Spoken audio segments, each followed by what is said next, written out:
I traveled 6,000 miles from the highlands of Ethiopia to celebrate my son's 35th birthday in his sprawling American mansion. His thank you was to hand me a paper plate of cold leftovers and point me toward the garage while his wealthy friends dined on imported delicacies in his dining room.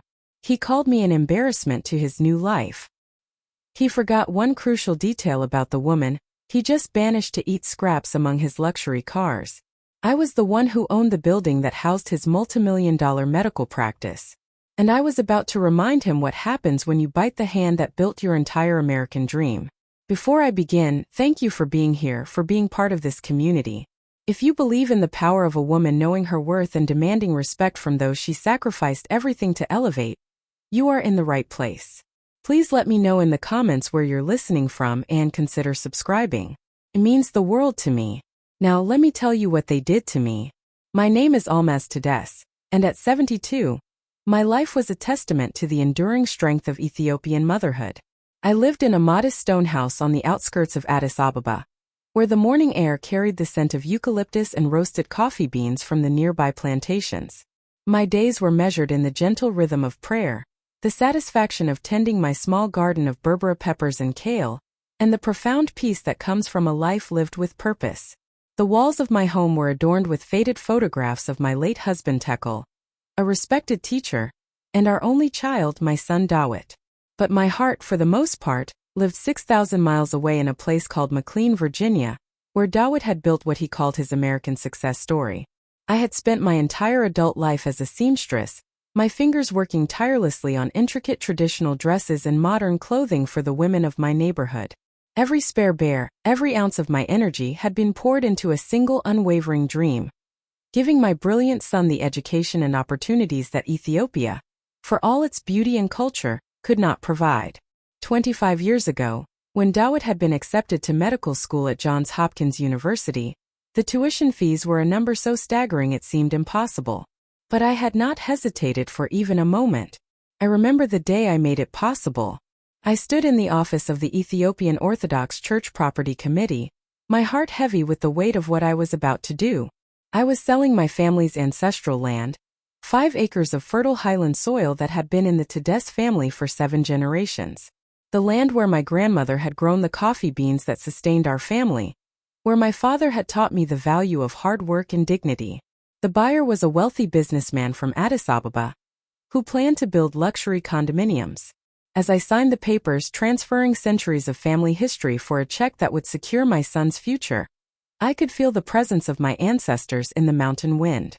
But when I thought of Dawit's brilliant mind, his dreams of becoming a doctor, of healing people, the choice was clear. I sold my birthright to buy his American dream. I never told him the full story of the land, only that I had come into some money through careful savings.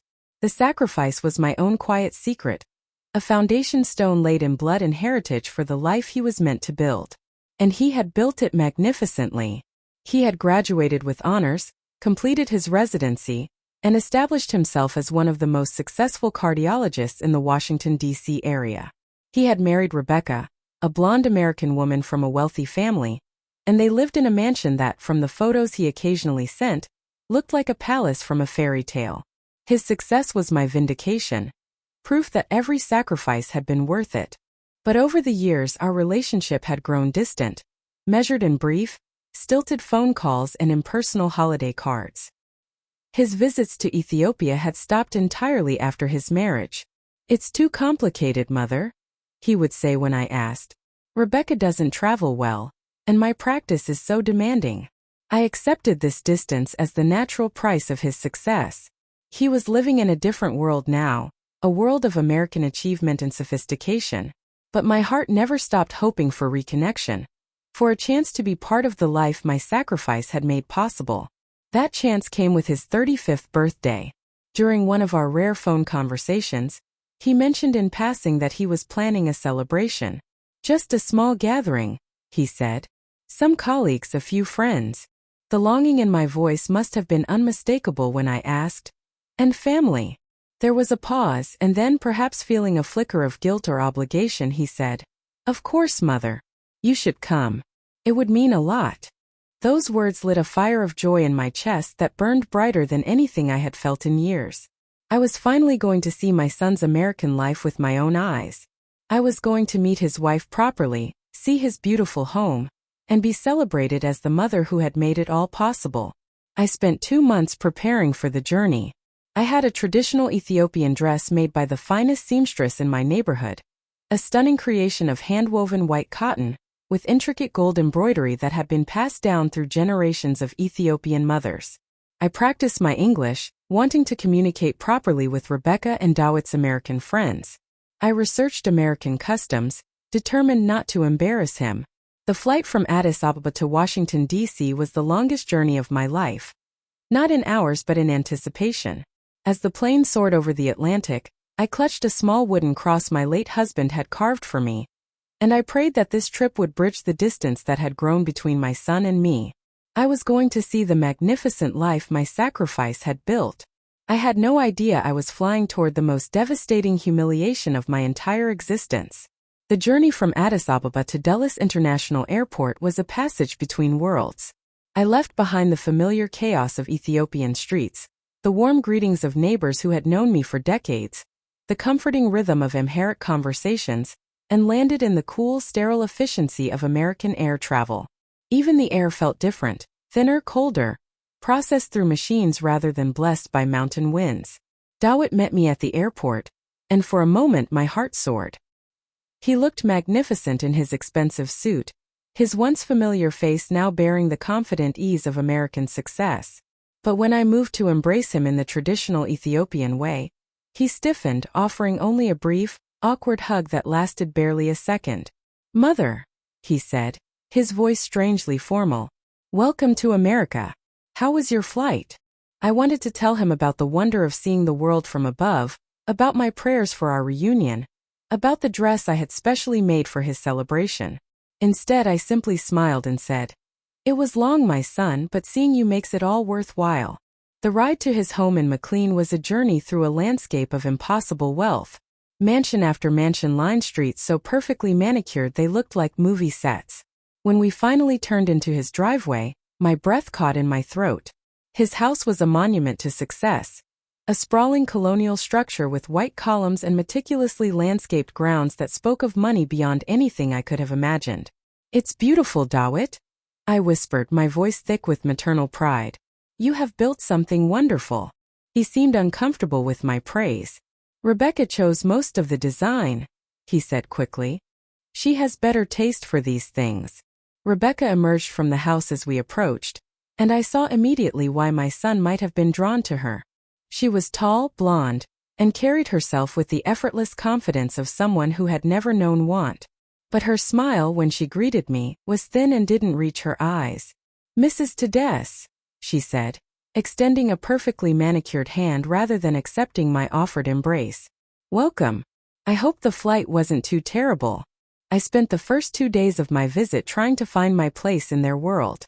The house was indeed magnificent, but it felt like a museum rather than a home. Every surface was pristine, every decoration carefully chosen for its aesthetic value rather than its meaning.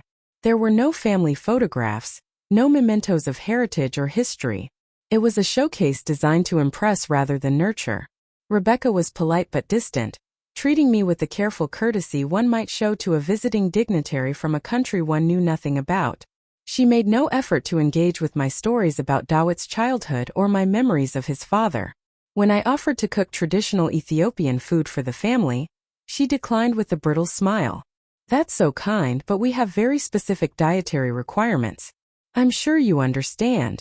Dawit seemed caught between worlds, uncomfortable with my presence but unable to articulate why. Our conversations were stilted, formal, nothing like the easy warmth we had once shared. When I spoke to him in Amharic, he would respond in English, as if he were embarrassed by the sound of our mother tongue in his American palace. The night before his birthday party, I was in the guest room, a beautiful but sterile space that felt more like a luxury hotel than a family home, when I overheard a conversation between Dawit and Rebecca in the hallway. Their voices were low, but in the silence of the house, their words carried clearly. "I don't know what to do with her tomorrow," Rebecca was saying, her voice tight with frustration. "Your colleagues are coming, the Andersons, the whole country club crowd. She's She's just so foreign, David. The way she dresses, the way she talks. What will people think? My son's response was like a knife through my heart. I know. I didn't think she'd actually come. I thought it would just be a polite invitation she'd decline. We'll figure something out. I sat on the edge of the bed, my hands trembling, trying to process what I had just heard. Foreign. That's what I was to them. Not the mother who had sacrificed everything for his success. Not the woman whose land sale had paid for his medical education. I was an embarrassment, a problem to be managed. But I was all messed to death. I had survived poverty, widowhood, and the heartbreak of watching my only child disappear into a world that suddenly seemed determined to erase me. I would not be erased. Tomorrow was his birthday, and I would be there, dignified and proud, representing not just myself but the heritage and sacrifice that had made his American dream possible. I had no idea that my dignity was about to be tested in ways I could never have imagined. The morning of Dawit's birthday dawned crisp and clear, the kind of perfect autumn day that makes Virginia look like a postcard. From my guest room window, I could see caterers arriving, their trucks filled with what appeared to be enough food for a small army.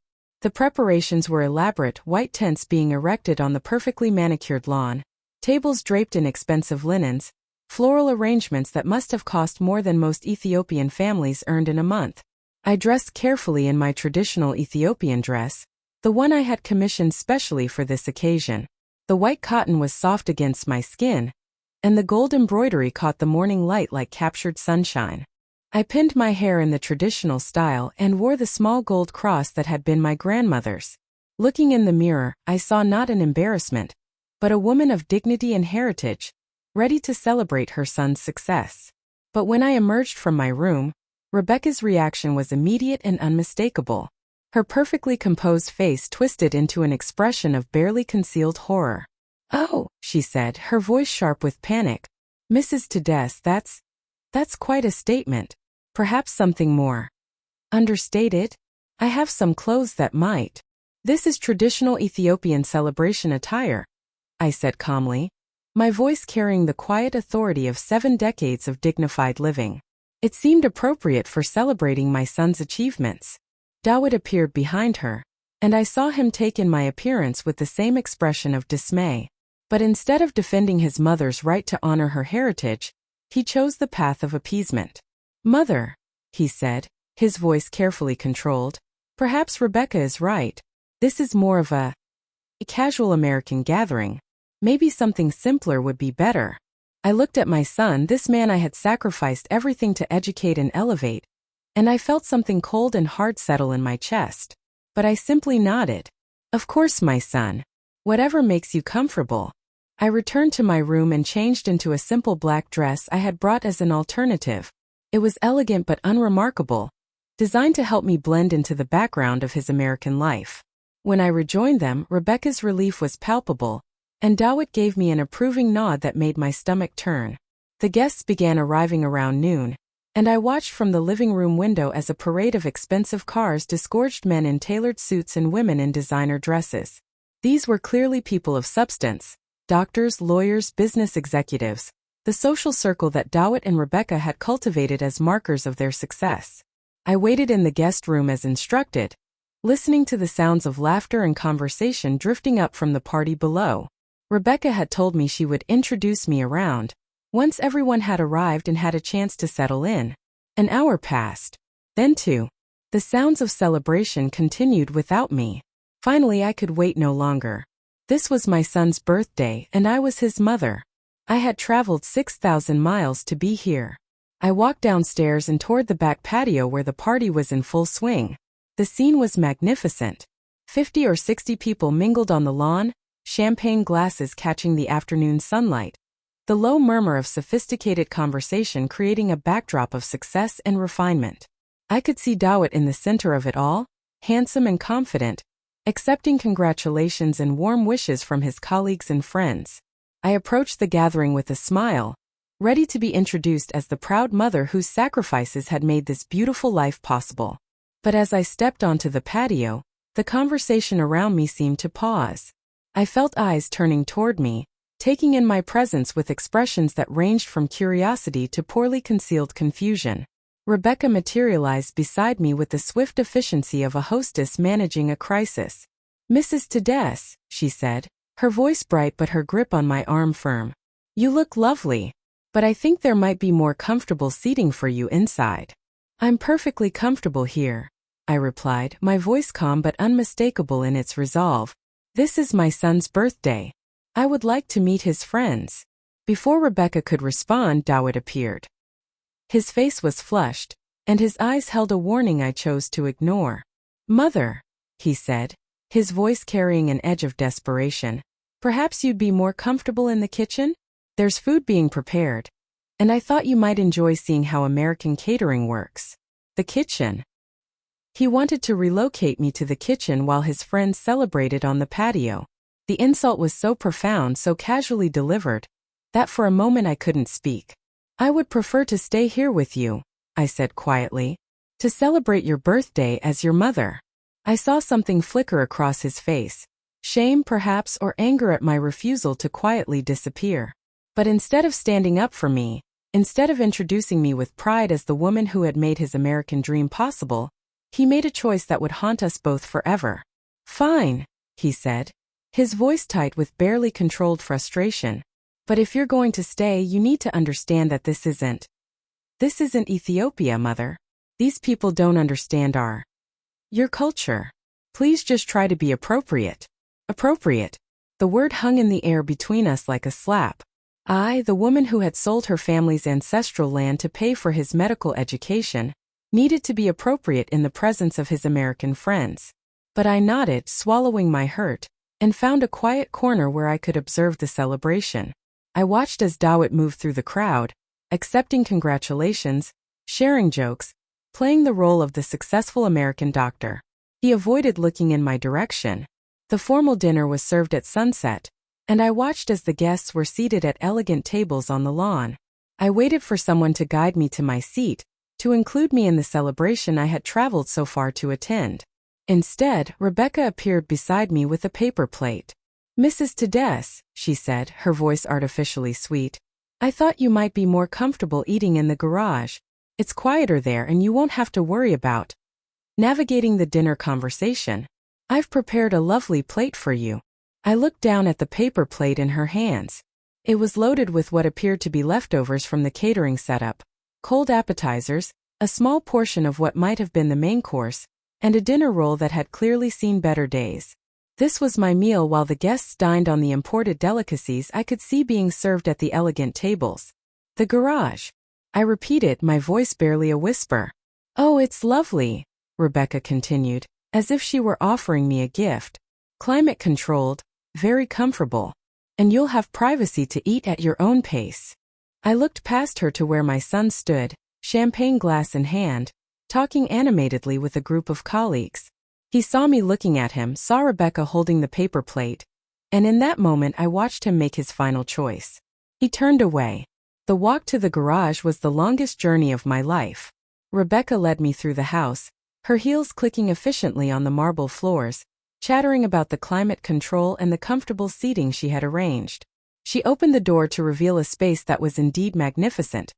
A 3-car garage that was cleaner and more luxurious than most Ethiopian homes, filled with Dawit's collection of expensive automobiles. In the corner, she had placed a single folding chair next to a small table. "There you are," she said brightly. "Your own private dining room. Isn't this better than trying to navigate all that social chaos?"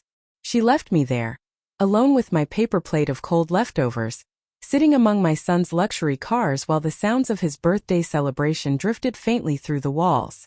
The silence was profound, broken only by the distant laughter of people who were celebrating the success that my sacrifice had made possible. I sat in that garage for what felt like hours, the untouched food growing colder on the paper plate. The initial shock had given way to something deeper, something more dangerous. It was a cold, crystalline rage that settled in my bones like winter. But I was almost to death. I had survived the death of my husband, the poverty of raising a child alone, and the heartbreak of watching my son disappear into a world that had now formally rejected me. I would not be broken by this humiliation, but I would not forget it either. As I sat among those expensive cars, a memory surfaced with perfect, devastating clarity.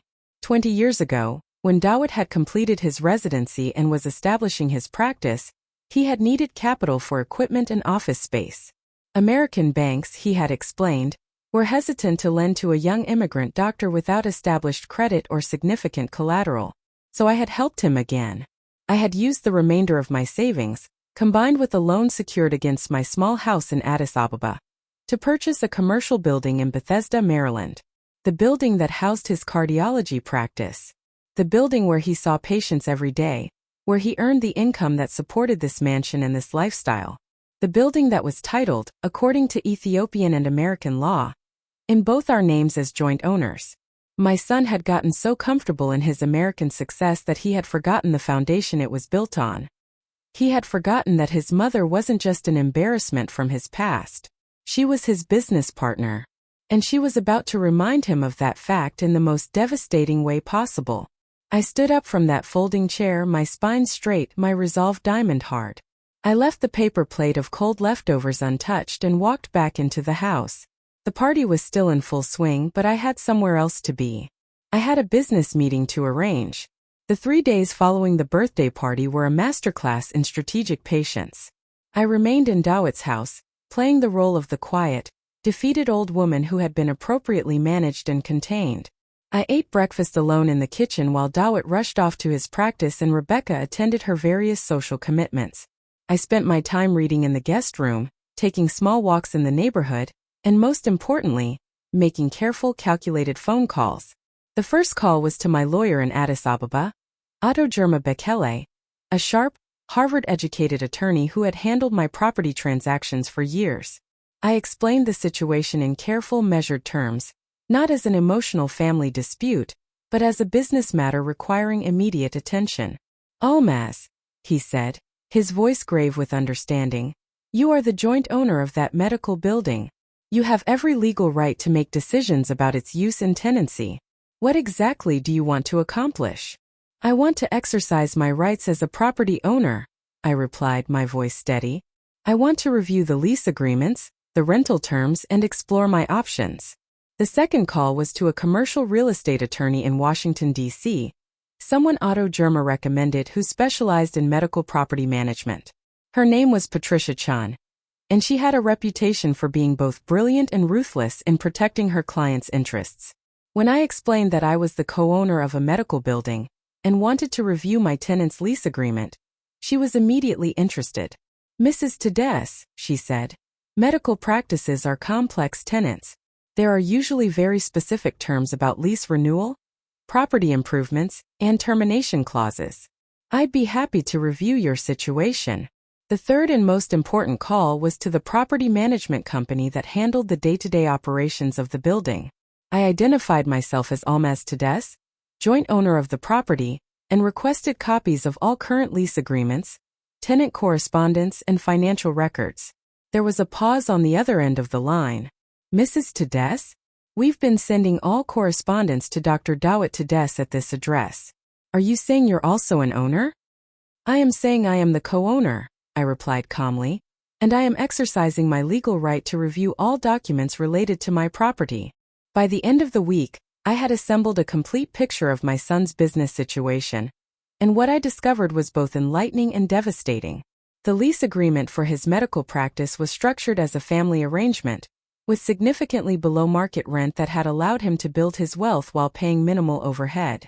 The lease was set to expire in 6 months, with an automatic renewal clause that required the agreement of both property owners. More importantly, I discovered that Dawit had been telling his colleagues and patients that he owned the building, using its value as collateral for other investments and loans. He had built his entire financial empire on the foundation of property that wasn't entirely his, and he had systematically erased my contribution from the narrative of his success. Patricia Chun reviewed the documents with the predatory focus of a shark sensing blood in the water. Mrs. Tedesz, she said during our meeting at her downtown D.C. office, your son has been incredibly careless. He's created a situation where his entire practice is vulnerable to the decisions of a co-owner he's apparently forgotten about. You have extraordinary leverage here. I spent one more day in that house, watching Dawit and Rebecca continue their performance of American sophistication, seeing them treat me with the polite indifference reserved for unwanted houseguests. They had clearly decided that my humiliation at the birthday party had resolved the problem of my inconvenient presence. I was now properly categorized and contained. On my final morning, I packed my bags with the same calm precision I had used to plan my legal strategy. When Dawit offered to drive me to the airport, I declined politely. "I have arranged my own transportation," I said. "But thank you for your hospitality." As my taxi pulled away from his mansion, I allowed myself one look back at the palace my sacrifice had built. Then I turned my attention forward, toward the airport, toward home, and toward the business meeting that would change both our lives forever. The flight back to Addis Ababa gave me 18 hours to finalize my strategy. By the time I landed in Ethiopia, I was no longer just a humiliated mother. I was a property owner about to exercise her rights.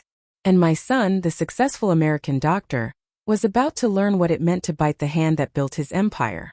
The first letter arrived at Dawit's medical practice on a Tuesday morning, delivered by certified mail to ensure there could be no claim of non-receipt. It was written on the official letterhead of Chan and Associates, Commercial Property Law, and addressed to Dr. Dawit Tades, tenant, Bethesda Medical Plaza, Suite 300.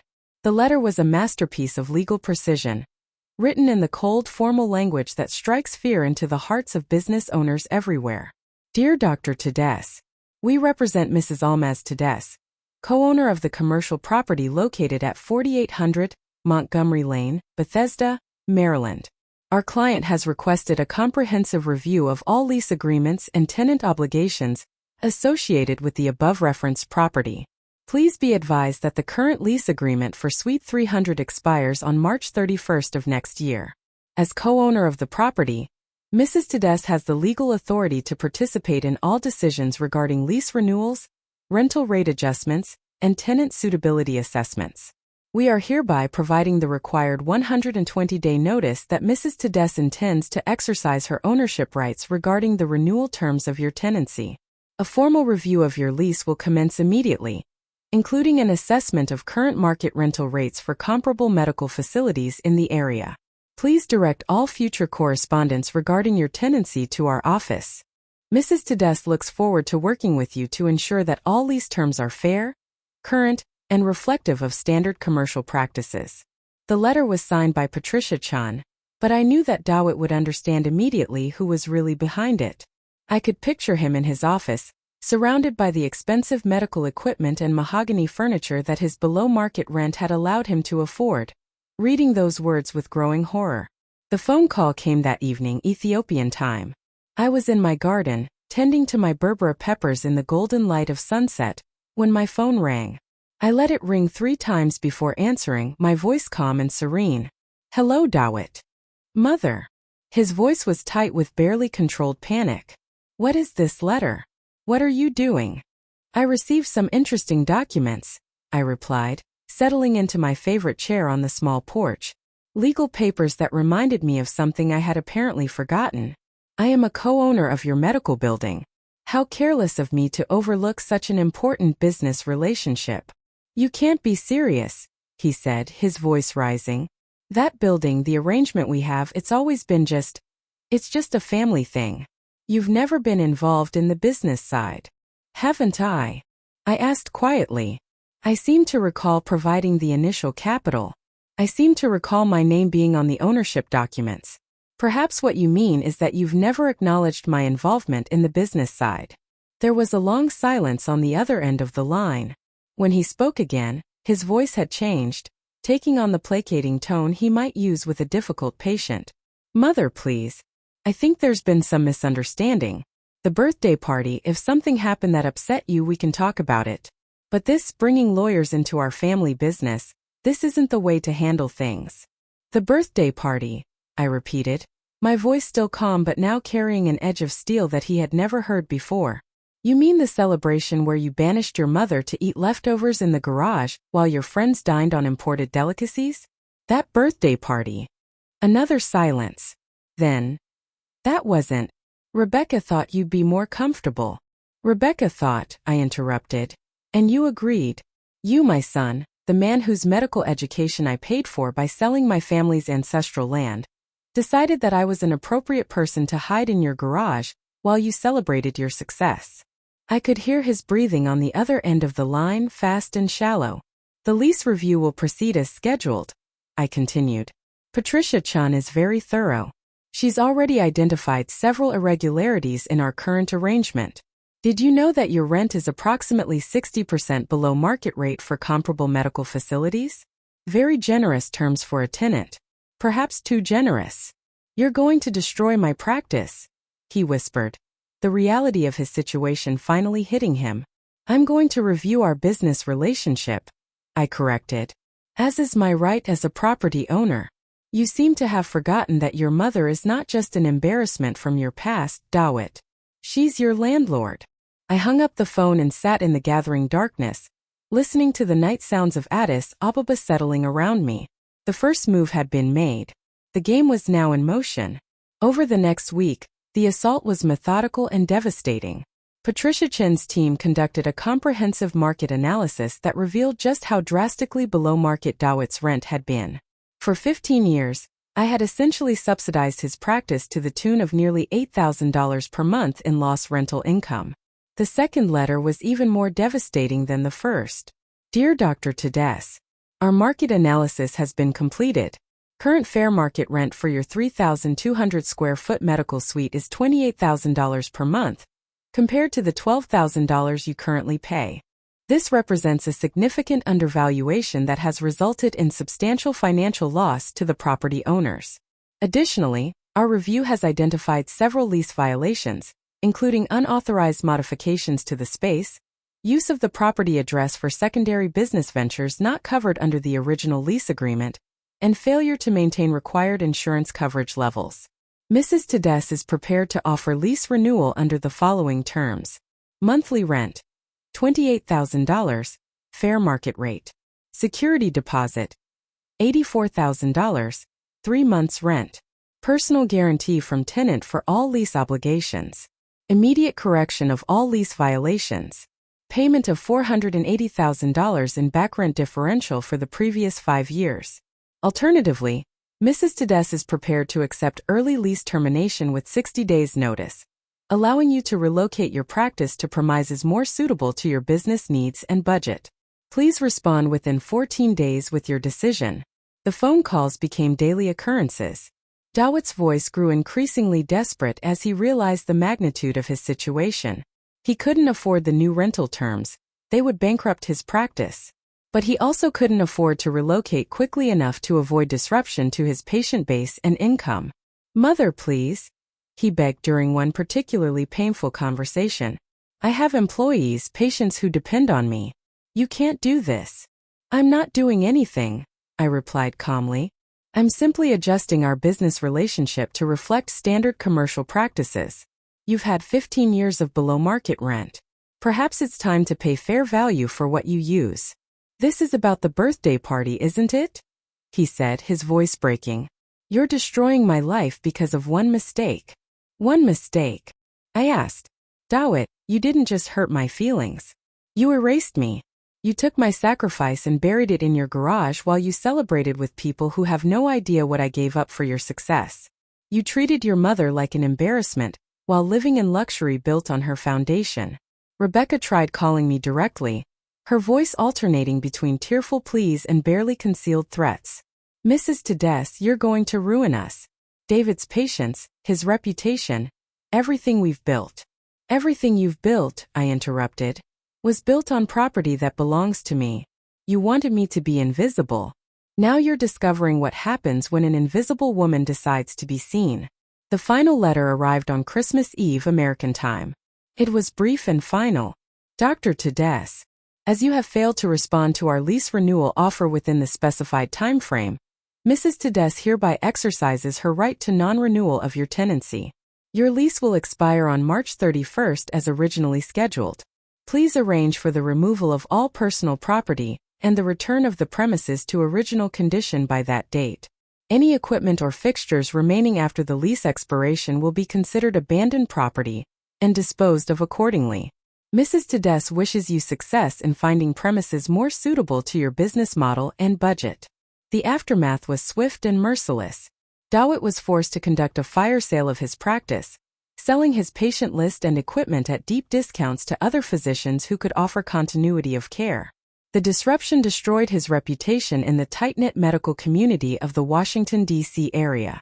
The mansion in McLean went on the market within 2 months. Rebecca filed for divorce before the practice had even closed, unwilling to be associated with financial failure. Their marriage, built on the foundation of shared ambition and social status, crumbled the moment that foundation proved unstable. I heard about the divorce through Patricia Chan, who had maintained contact to ensure all legal obligations were met. "Your son is living in a 1-bedroom apartment in Silver Spring now," she reported during one of our calls. "He's trying to find work with established practices, but his reputation has been significantly damaged." I felt no joy in his destruction, only the quiet satisfaction of justice served. He had reduced me to leftovers in a garage. I had reduced his empire to what it had always been without my support. Nothing. 6 months after the birthday party, I received one final phone call from America. Dawit's voice was different now, smaller, humbler, stripped of the arrogant confidence that had made him feel entitled to hide his mother among his luxury cars.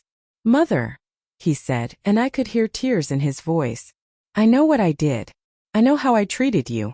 I don't expect forgiveness, but I need you to know that I understand now. Everything I had, everything I thought I'd built, it was only possible because of what you gave me. And I threw it away because I was ashamed of where I came from. I was ashamed of you. And that shame has cost me everything." I listened to his broken voice across the 6,000 miles that separated us, and I felt something I hadn't expected. Not triumph, but a profound sadness for the man my son had become and lost. "Dawit," I said quietly, "I didn't destroy your life to punish you. I destroyed it to teach you. You forgot that your mother was not just an embarrassment to be hidden. I was the foundation everything was built on. When you tried to erase that foundation, the entire structure collapsed." "I know," he whispered. "I know that now. But it's too late, isn't it?" I sat in my garden in Addis Ababa, watching the sun set over the mountains where my ancestors had lived and died, where my family's land had once stretched as far as the eye could see. The land I had sold to give him his American dream. "Perhaps," I said. "But you're young still. You have time to build again if you choose to build with integrity this time. To remember where you came from instead of running from it. Would you ever consider forgiving me?" he asked, his voice barely audible. I thought about forgiveness, about what it meant to a mother whose heart had been broken by the child she had sacrificed everything to raise. Forgiveness was not about erasing the past or pretending the pain hadn't happened. It was about choosing whether to let that pain define the future. "Forgiveness is not something you earn back, my son," I said finally.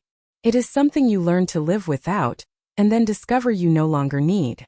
When you can build a life based on honoring rather than hiding your heritage, when you can treat others with the dignity you denied your own mother, then perhaps forgiveness will find you." "I lost everything," he said. "No," I replied firmly. "You lost what you built on lies and shame. What you lost was never truly yours to begin with. Now you have the opportunity to build something real." The call ended in silence, both of us understanding that this chapter of our relationship had closed forever. The successful American doctor and his embarrassing Ethiopian mother were both gone, replaced by a broken man and a woman who had reclaimed her power. 3 months later, I received a package with no return address. Inside was a single photograph, Dawit in medical scrubs, standing outside a small clinic in what appeared to be a poor neighborhood. He looked older, humbler, but there was something in his eyes that I hadn't seen in years. Purpose. On the back, in his handwriting, were the words, "Free clinic in Anacostia, serving immigrants and refugees, learning to remember where I came from." I placed the photograph on my mantle, next to the picture of his father, not as a monument to reconciliation, but as a reminder that sometimes the greatest gift a mother can give her child is the devastating lesson that teaches them who they really are. The building in Bethesda was sold 6 months later to a group of young physicians who wanted to establish a practice serving the Ethiopian and Eritrean communities in the D.C. area. When Patricia Chan called to tell me about the offer, I smiled for the first time in months. "Accept it," I said. "But with one condition. I want to establish a scholarship fund with the proceeds." For Ethiopian students studying medicine in America. Students who need help building bridges between worlds instead of burning them. What should we call the fund? She asked. I looked out at my garden, at the berbera peppers my grandmother had taught me to grow, at the mountains that held the bones of my ancestors, at the life I had built and maintained with dignity despite the pain my son had caused me. The Almas Tades Heritage Fund, I said. For students who understand that their past is not something to be ashamed of, but something to be honored. Today, I sit in my stone house in Addis Ababa, tending my garden and living the quiet life I had built for myself long before my son decided I was an embarrassment. The Heritage Fund has already helped 12 young Ethiopian medical students navigate their American education without forgetting who they are or where they come from. I think of Dawit sometimes, working in his clinic, learning perhaps too late the lesson I had tried to teach him through love and failed to teach through sacrifice. That honor comes not from hiding your origins, but from honoring them. That success built on shame is not success at all, but an elaborate performance that will eventually collapse under the weight of its own contradictions. I am 72 years old, and I have learned that the most powerful revenge is not destruction but education.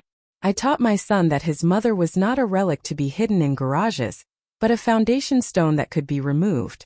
And when I removed myself from his life, I took with me everything that had made his success possible. But more than that, I reclaimed something infinitely more valuable than his medical practice or his mansion, my own dignity. I remembered that I was Almas Tades, daughter of teachers, keeper of traditions, a woman whose sacrifice had built empires and whose wisdom had guided generations. I was not leftovers to be consumed in secret. I was the feast itself. And that truth, written in the stars above the Ethiopian highlands and carried in the prayers of my grandmothers, was worth more than all the American dreams money could buy. It was a truth that no one could take from me, no matter how far from home they tried to send me to eat.